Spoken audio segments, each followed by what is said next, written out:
Tuhan datang dengan firman-Nya. Ya, kamu mau mempraktekkan itu, mendahulukan kepentingan orang lain. Ayo ini, pare-pare, kasih satu tempat yang bagus, yang baru atau ya, pokoknya satu tempat yang layak. Ya, bukan tempatnya yang lama tidak layak, cuma berhadapan dengan restoran yang banyak menampung orang kawin. Jadi di sini, haleluya, terima kasih Tuhan, amin, sini, cek. Tidak bisa dengan firman. Kalau nyanyi balapan kuat-kuatan masih bisa. Tapi kalau dengan firman Tuhan, tidak bisa teriak-teriak. Dan kita mengalah cari tempat lain. Dan seperti yang kami saksikan sudah dapat. Untuk Petra yang lain. Ya walaupun kita adalah satu gabungan. Ya. Tetapi kita mesti mendulukan apa yang orang lain lebih dulu membutuhkan. Soal pembangunan, Jehovah Jireh. Katakan kiri kanan, Jehovah Jireh. Ya, Jehovah Jireh. Ya, puji Tuhan, Tuhan begitu baik sekali. Nah, syaratnya harus ada kesatuan dulu, baru kemudian setelah ada kesatuan, kesehatian, Tuhan baru berkarya di dalam kita. Nah, kesehatian tidak bisa terjadi selama orang masih mendulukan kepentingan pribadi. Buktinya Tuhan Yesus tidak mendahulukan kepentingan pribadi. Ya, Tuhan Yesus disalib dan waktu bangkit luar biasa. Luar biasa.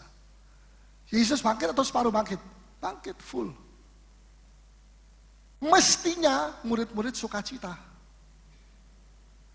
Iblis yang frustrasi. Dibunuh kok tidak kena, kok bangkit lagi. Mau dibunuh lagi ya tidak mungkin. Kalau satu kali menang tetap sampai selama-lamanya. Mestinya iblis frustrasi. Tapi sayang banyak orang Kristen di Yerusalem pada saat itu, bahkan murid-muridnya termasuk Petrus, CS, mereka itu tidak percaya. Mereka yang frustrasi. Bodoh rohani.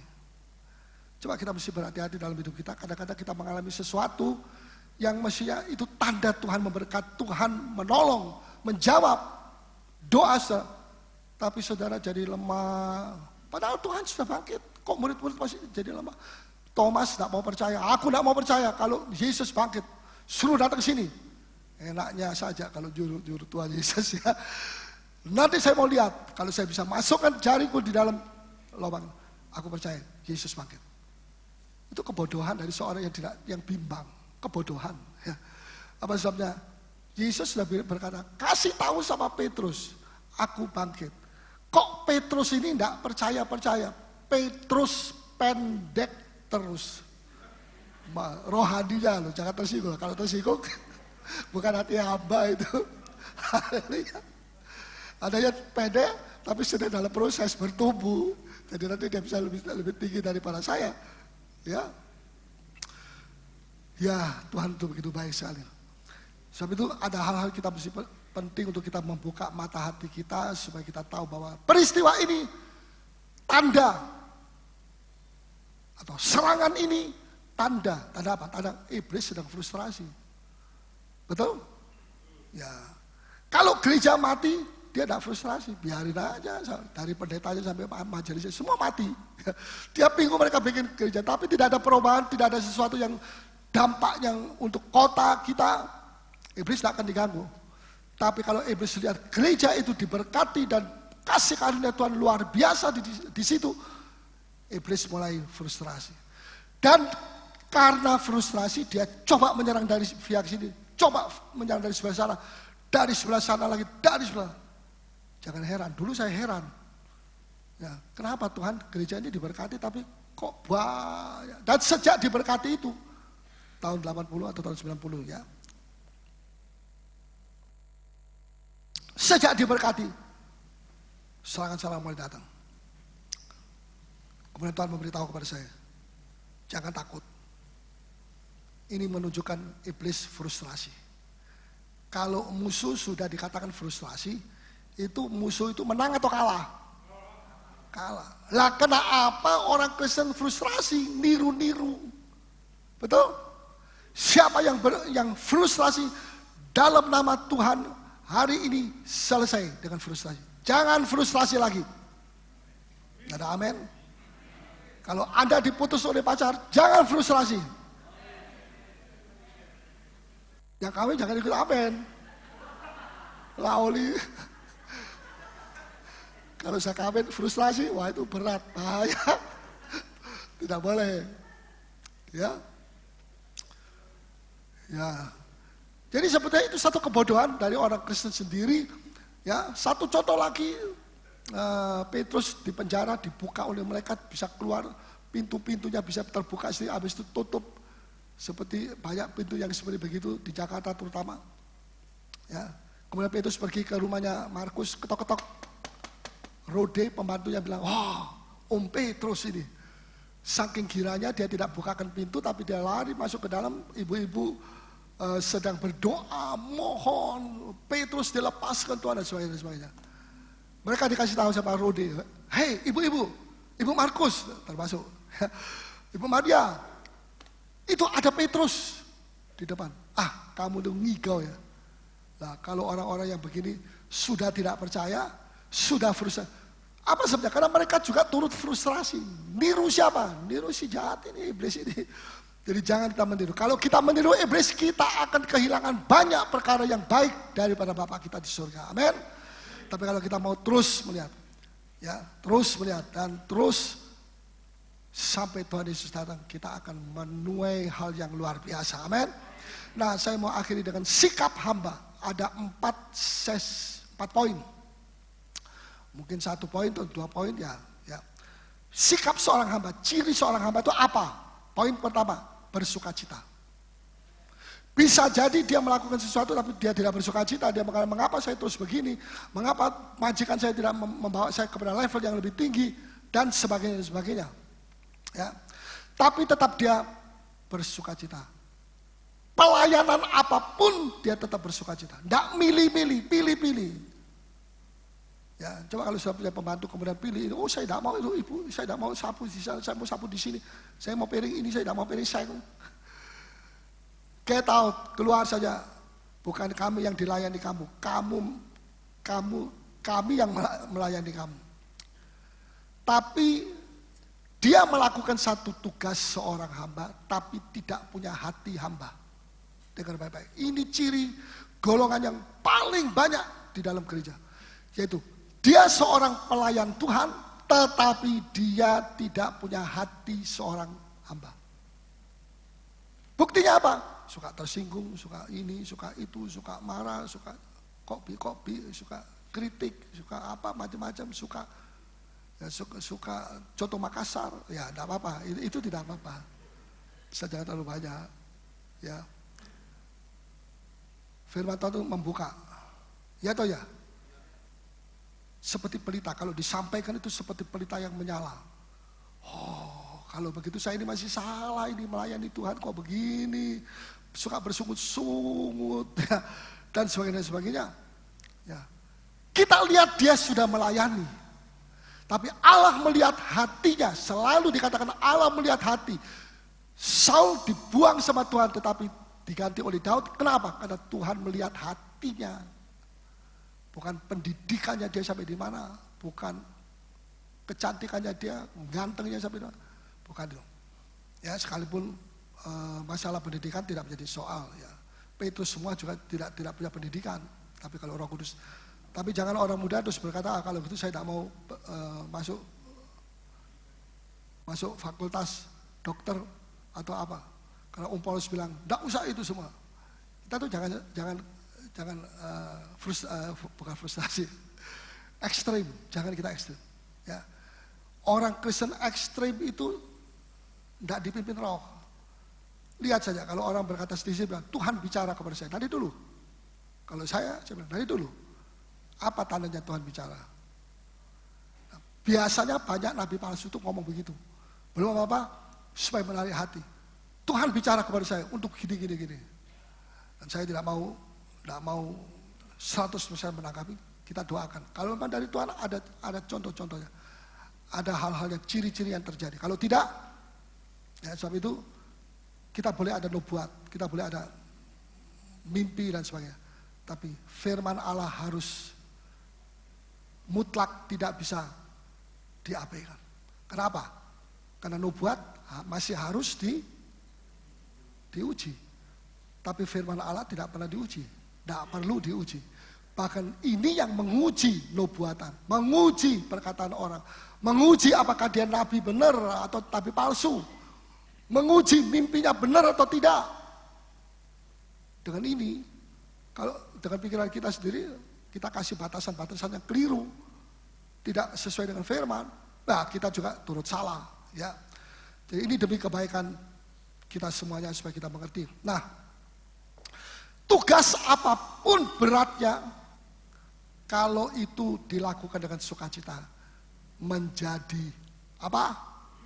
Ringan. Haleluya. Tidak menjadi soal beratnya daripada tugas itu. Sampai di mana? No, tidak menjadi soal.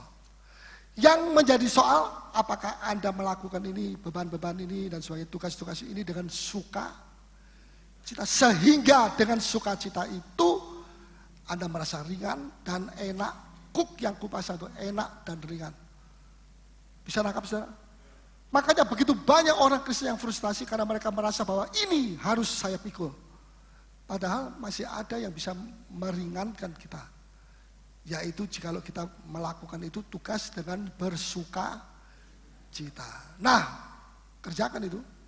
Sebab kalau tidak, saudara, begitu banyak energi rohani hilang. Keluar, bocor. Karena apa? Karena kita tidak mengerti bagaimana kita harus memiliki hati seorang hamba. Ya, mungkin sudah kebiasaan melakukan satu tugas, ya, dengan muka mencucu, muka kamusu, ya. Tapi begitu saudara ingat kembali, di dalam PA saya diajar supaya kita ini bersukacita dalam melayani, supaya tidak merasa berat, dan walaupun berat, tapi kalau dengan bersukacita itu akan bisa terangkat, terpikul, dan tidak lagi kita mengomel dan sebagainya. Kita belajar dari segala masalah-masalah yang datang itu. Satu waktu habis saya khotbah di satu kota, dibawa oleh tuan rumah pergi ke restoran, mau makan malam, dan ternyata restoran itu sudah mau tutup. Sudah jam 10, Pak, tidak bisa ini, tidak bisa. Mereka mengatakan begini, ada penolakan, ya, kelihatan dari wajahnya itu, kelihatan wajah kamusu, ya, berat hati. Tidak bisa, Pak. Wah, kalau majikannya lihat mukanya dia, jangan-jangan dipecat. Karena ini mengusir langganan. Ya. Dia bilang, kalau bisa pergi ke restoran yang lain, jangan di sini. Dengan muka yang, tuan rumah bilang, kami ini lapar, mau makan. Siapa yang bayar kamu? Majikanmu? Kami ini yang bayar kamu. Kalau udah ada langganan, tutup, kamu dipecat, tidak dapat duit. Baru dia sadar, oh gitu ya. Gitu ya, enaknya. Saudara, banyak pelayan Tuhan, hamba Tuhan, seperti pelayan restoran ini. Oh, udah bisa tutup, sudah tidak bisa. Ya, saya harap itu tidak terjadi di sini. Kalau jiwa-jiwa itu berkata, aku lapar, aku mau makan, firman Tuhan, aku lapar. Oh, udah bisa, sudah tutup. Tidak memiliki hati seorang hamba. Betul? Mari kita rubah semua. Sikap kita itu yang penting. Nomor satu, sikap hati dan sikap luarnya. Ya, satu waktu saya bilang sama satu pelayan Tuhan, mukamu tuh kok cemberut terus, kena apa? Ya, sebab dia punya banyak masalah, dia punya banyak pekerjaan, dan karena saya adalah bapakmu, saya harus memberitahu. Kamu masih perlu energi banyak untuk melakukan, tapi energi yang terbanyak sudah digerogoti setan, diambil dari kamu, dan kamu nanti melayani Tuhan dengan muka yang seperti Kain.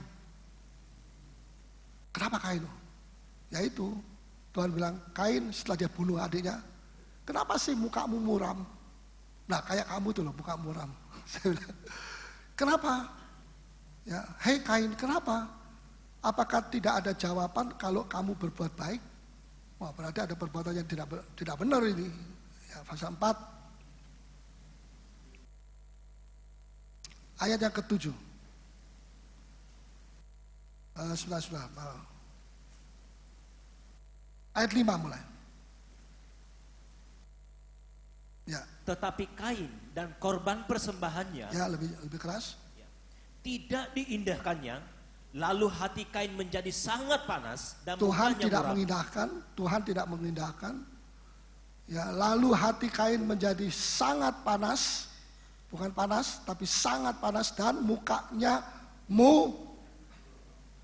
Katakan sama-sama, mukanya. Sama di sini yang mukanya muram, perlu dipelepasan.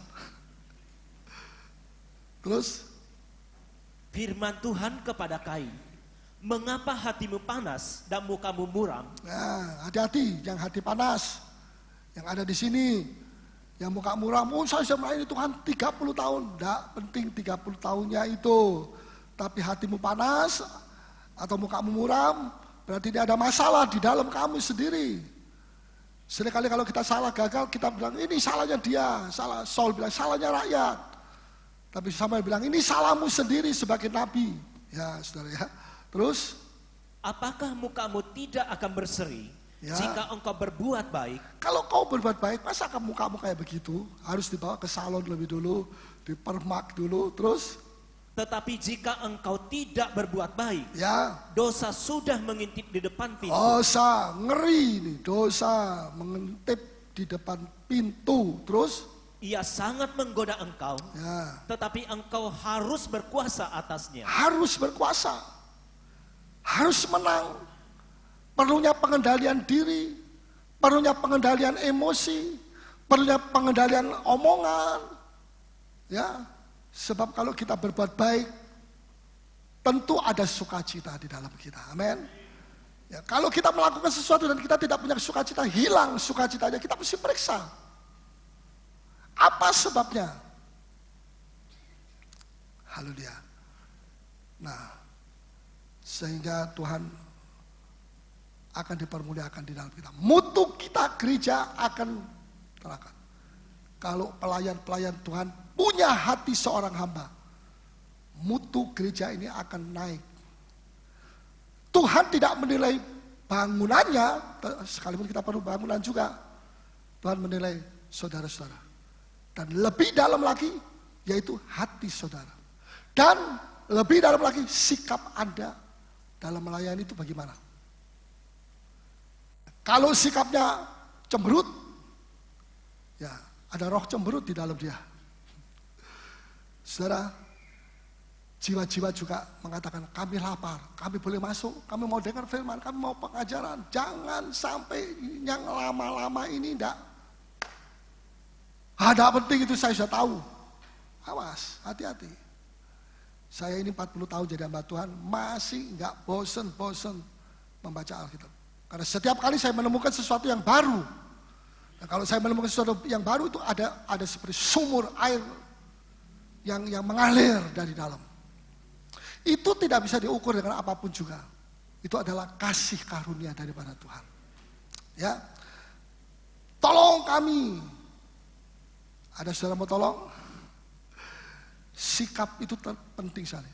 Saudara PKS, sikapmu itu sangat penting.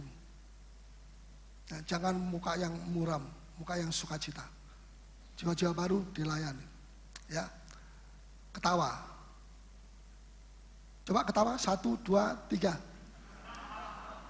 Saya tidak bilang pakai hahaha. Ketawa, 1 atau 3, 2, 1. Takut. Iya, Tuhan begitu baik. Kalau ada seorang jiwa datang, Tuhan atau Om atau Pak, tolong saya.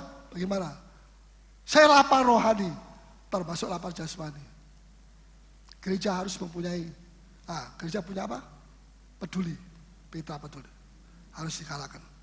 Jadi sikap itu penting, saudara. Sikap itu penting. Karena Tuhan itu Allah yang luar biasa. Amin.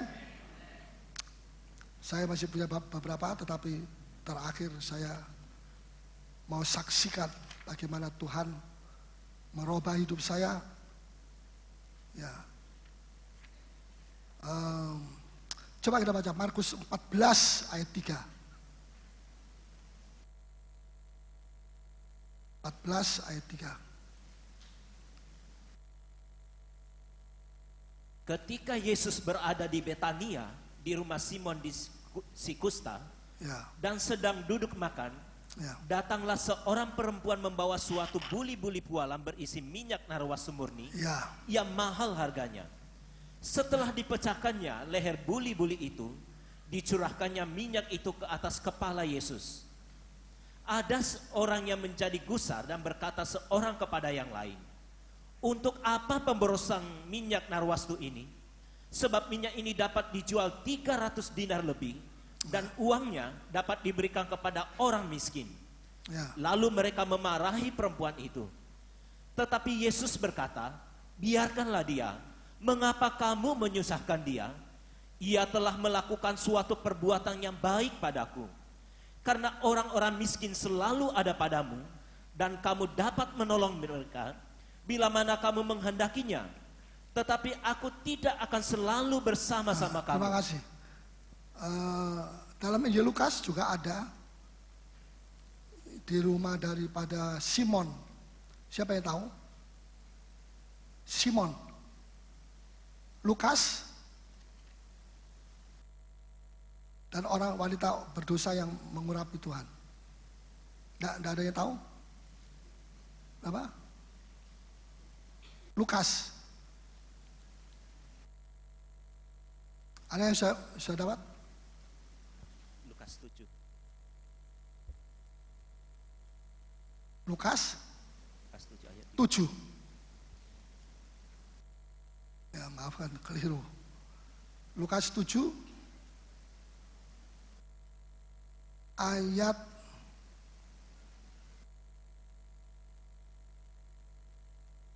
berapa? 37. 13. 6, ya, maafkan saya. 6 ayat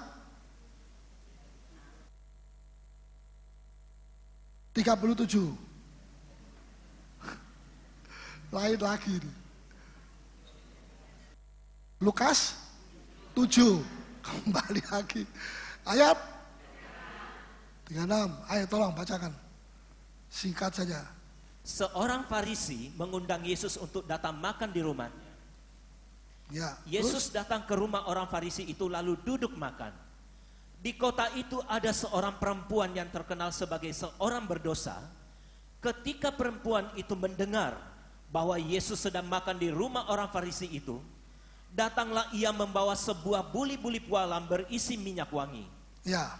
Sambil menangis, ia pergi berdiri di belakang Yesus dekat kakinya, lalu membasahi kakinya itu dengan air matanya dan menyekanya dengan rambutnya.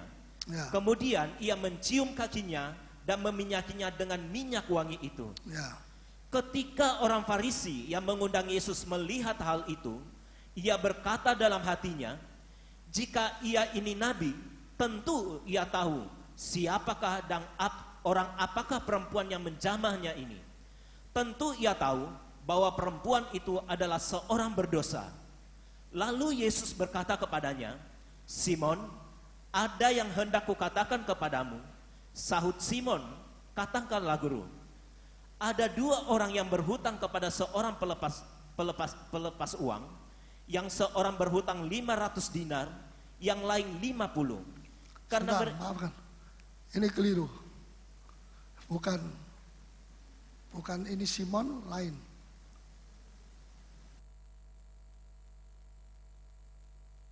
Ya, oke, saya jelasin saja. Nanti saya akan ambil minggu depan. Nah, ada satu waktu Tuhan diundang untuk bikin pesta besar di rumah seorang yang bernama Simon. Betul? Di situ bukan Simon, toh? Hah? Keliru. Ya sudah, saya jelasin. Markus 14 ayat 3. Ya, saya harap saudara sabar sama saya. Dan ini terjadi untuk melatih kesabaran saudara. Puji Tuhan. Tidak, salah juga. Oke, sudah. Markus 14, salah. Jadi begini, saya jelasin aja. Tuhan Yesus diundang masuk di dalam rumah Simon, orang kusta yang sudah disembuhkan, orang Farisi, ya, dan kemudian pada saat itu dalam pesta itu ada seorang wanita berdosa yang datang kepada Tuhan untuk mengusap apa? 14. Ya sudah, nanti baca sendiri di rumah. Ya, kemudian ada seorang wanita yang datang, dia mengurapi kaki daripada Tuhan Yesus, dan kemudian dia menetesi dengan minyak narwastu, kemudian dia melap dengan rambutnya yang panjang, ya. Kemudian pemilik rumah kritik di dalam. Ini Yesus ini apa sih? Nabi atau bukan? Kalau nabi dia mesti tahu ini perempuan tuna susila. Kok dibiarkan saja masuk di ruangan yang terhormat, banyak orang Farisi yang turut diundang, dan pula mengurapi Yesus. Kok Yesus diam saja? Ini diurapi oleh tangan-tangan yang berdosa, manusia yang berdosa.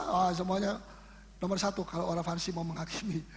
Ya, nah tapi Yesus bilang, Simon, sejak aku datang ke sini, kamu tidak memberikan air untuk menyeka kakiku, sebab jalan-jalan zaman dulu itu tidak punya aspal, tetapi tanah biasa. Kalau kering, abu naik. Terompanya, sandaletnya kotor, kamu tidak mengambil air untuk mencuci. Kebiasaannya, kalau tamu yang terhormat itu datang, maka dia dicuci dulu oleh pelayan-pelayan. Air yang bersih. Setelah itu dilap, kemudian dikasih minyak wangi di atasnya, dicium, laki-laki, perempuan-perempuan, dipersilakan masuk. Pesta dimulai. Tapi itu tidak dia lakukan terhadap Yesus yang seharusnya, karena Yesus diundang dan Simon ini juga mengalami kesembuhan dari karakter dari kustanya, dan Tuhan membandingkan. Coba nomor 1. Air biasa saja tidak disediakan oleh Simon. Sedangkan wanita ini air matanya. Bisa nangkap? Bisa nangkap? Air matanya. Air mata itu keluar dari mana? Dari dalam Jadi dia melakukan, pelayan Tuhan, hamba Tuhan itu melakukan sesuatu dari dalam hati. Dia punya hati untuk itu. Ya, pemerhati, namanya sudah pemerhati. Kalau tidak punya hati, bagaimana? Pemerhati, pelayan Tuhan, ya, paduan suara, choir, worship leader, dan apa saja. Itu semua harus punya hati. Bisa mengerti saudara? Tapi kamu air biasa saja, kamu tidak sediakan. Ini yang pertama. Ya, Simon versus wanita berdosa. Air mata. Ini penting sekali. Tuhan senang kalau melihat kita melayani Tuhan dengan hati. Tidak selalu harus dengan air mata, tapi dengan hati kita. Pasti kalau kita melakukan sesuatu dengan hati kita, kita punya tanggung jawab yang baik di hadapan Tuhan. Yang sangat keliru adalah orang yang melayani Tuhan tidak punya hati. Punya uang tapi tidak punya hati. Punya kepintaran tidak punya hati. Punya apa saja tapi tidak punya hati. Mutunya kalau gereja itu semua atau sebagian besar orang seperti itu melayani Tuhan tanpa punya hati, mutunya sangat rendah. Tuhan tidak suka. Mari kita koreksi. Kita koreksi, ya. Yang kedua, Tuhan Yesus bilang, Simon, kamu tidak ngelap. Biasanya dilap sama kain gitu ya. Setelah dicuci dengan air. Tapi wanita ini ngelap dengan rambutnya yang panjang itu. Dia tidak merasa, wah aku rugi ini nanti rambutku Ini kan mahkota dari orang wanita. Ya, dia tidak pikir. Andai kata dia mengatakan, ini mahkotaku, sekarang aku persembahkan. Ini, saudara, lebih bermutu. Dia persembahkan. Tidak berarti ibu-ibu nanti gadis-gadis pulang semua bikin salon, cuci semua, atau dipakai untuk, bukan begitu. Tapi apa yang sudah lakukan, apakah kita menjadi berkompetensi dengan Tuhan untuk meraih sebagian daripada kemuliaannya? Ya. Yang ketiga, kamu tidak mencium aku. Pria-pria, wanita-wanita itu adat istiadat Yahudi. Adat saja kamu lupakan, apalagi mutu rohani. Ya, tetapi kekosongan yang kamu lalaikan, hei Simon, itu diisi sekarang dengan seorang wanita yang berdosa yang sudah minta ampun sama Tuhan. Manusia itu kalau mengampuni ya, tapi masih tidak lupa latar belakangnya. Sampai mati, paku 4, macam-macam. Itu tabiat orang kafir. Kenapa orang Kristen sudah kenal Tuhan kok masih pakai tabiat orang kafir? Ini memberikan kemenangan kepada setan. Sebab kita terutama kalau orang mati suka meniru-niru orang. Itu jangan. Jangan sampai hal itu terjadi. Ya. Nah, tetapi kamu tidak mencium aku, tapi wanita berdosa ini mencium. Apa yang dicium? Kaki. Karena dia merasa tidak pantas mencium kepalanya Tuhan. Luar biasa. Ini ibadah seperti ini Tuhan mau. Ya, pengorbanannya luar biasa. Nah, kamu tidak memberikan minyak biasa. Sebenarnya minyak biasa saja dituangkan di kepala sudah. Tapi wanita ini menuangi minyak narwastu yang mahal harganya. Saudara, mutunya tidak sama. Saudara mau pilih yang mana? Silahkan. Mau pilih air biasa, semua biasa-biasa, ketemu apa kabar? Biasa. Ya, bagaimana kerja kita? Biasa, luar biasa, bukan biasa saudara ya. Saudara melayani Tuhan dengan kain lap saja yang kotor-kotor. Ya, saudara cium, tidak mau cium wajahnya, apalagi cium Yesus, enggak. Ini cium kakinya, cium kaki, cium wajah, tidak cium kaki Yesus ya, terbalik. Ya. Rambutnya dan minyak biasa. Tapi orang berdosa ini adalah dia berikan minyak narwastu yang luar biasa. Dia bukan orang kaya. Biasanya itu disimpan oleh gadis-gadis Yahudi. Menunggu sampai hari P. Apa hari P itu? Pernikahan. Itu dibuka, patahkan lehernya, dicurahkan kepada mempelai laki dan perempuan. Luar biasa. Tapi dia, Mesias untuk diri sendiri, tapi dia pakai itu untuk Yesus. Luar biasa. Apakah saudara melayani Tuhan dengan hati? Kalau belum, mari kita bertobat. Kita berdoa, kita minta ampun sama Tuhan. Ini serius. Makanya banyak orang Kristen terus kena percobaan-percobaan. Kenapa? Ada hal-hal yang Tuhan tidak senang. Ibadahnya terlalu banyak yang tidak Tuhan senang. Hanya rutinisme, hanya kekakuan dan sebagainya. Mari, hari ini Roh Kudus sudah berbicara kepada kita sekalian. Dan pastikan saudara sebelum meninggalkan tempat ini, saudara sudah dijamah oleh Tuhan. Saudara sudah ditolong oleh Tuhan. Dirubah. Tidak lagi seperti yang lalu, tapi Tuhan ada di tengah-tengah kita. Mari kita bangkit diri semua.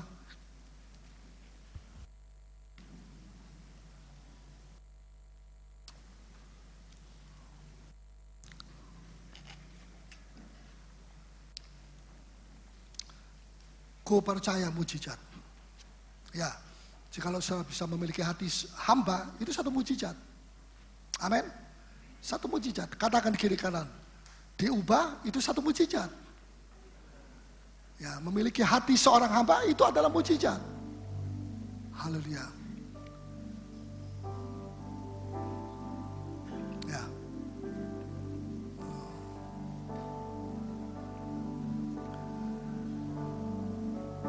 Choir.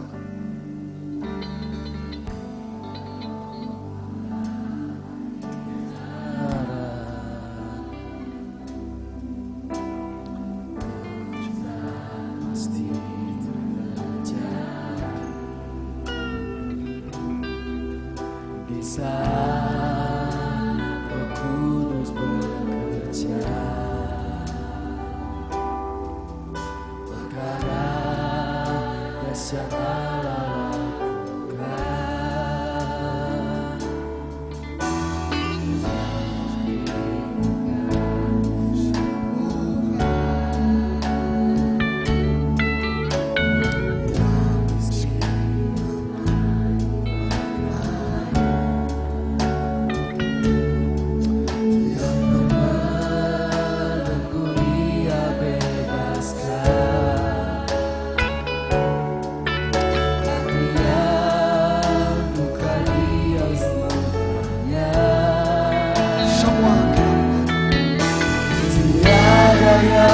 Mustahil bagiku,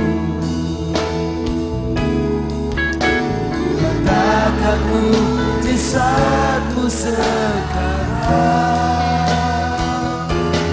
Roh Kudus bekerja,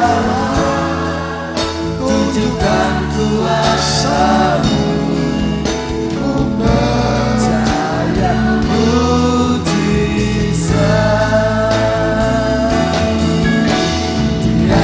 Yang mustahil bagimu, nyatakan mujizat-Mu sekarang.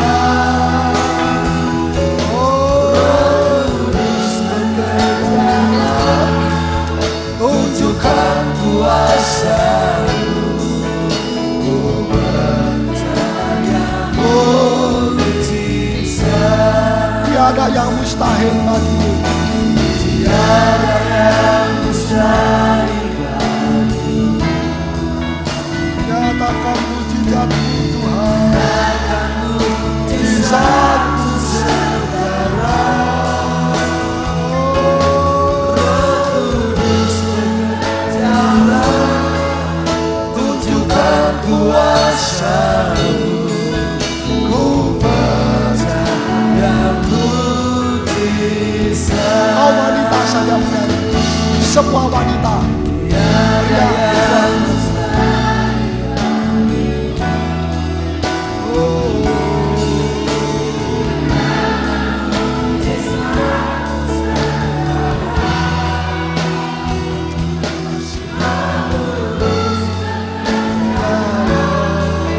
tunjukkan semua kita menyanyikan Murnia dengan hati yang haus akannya. Haleluya. tiada yang mustahil bagimu. Nyatakan mujizat-Mu sekarang. Roh Kudus bekerjalah, tunjukkan kuasa-Mu, ku percaya mujizat. Semua kita memuji Tuhan. Tiada yang mustahil bagimu. Nyatakan mujizat-Mu sekarang. Roh Kudus bekerjalah, tunjukkan kuasa-Mu, ku percaya mujizat. Kau pria saja, wanita sembah Dia.